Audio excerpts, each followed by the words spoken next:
ไว้เด้อมื้อนี้มากินปลาหมึกอันน่ะไข่ปลาหมึกเต็มท้องเลย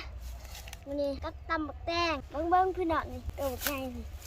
กินเบิ่ง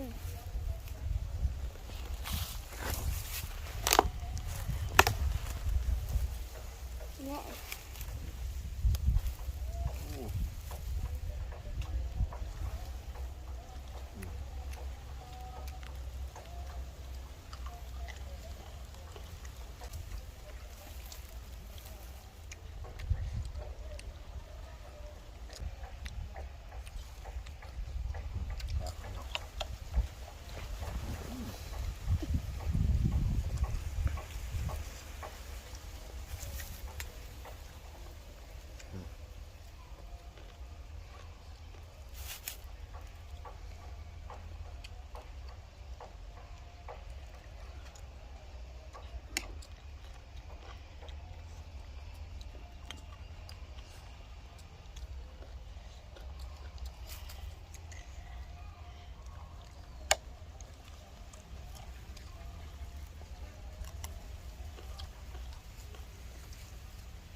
กินตำหมักแตงภาษาสวยเขาว่าจะไหน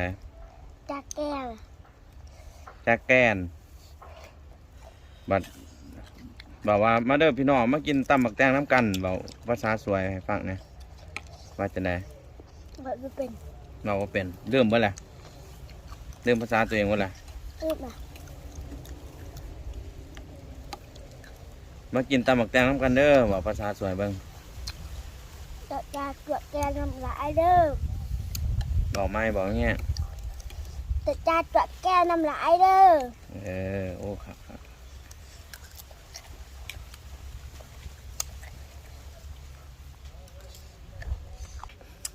ฝากกดติดตามให้เด้อพี่น้องเด้อกดไลค์กดแชร์แน่ รถแทนลายๆเนี่ย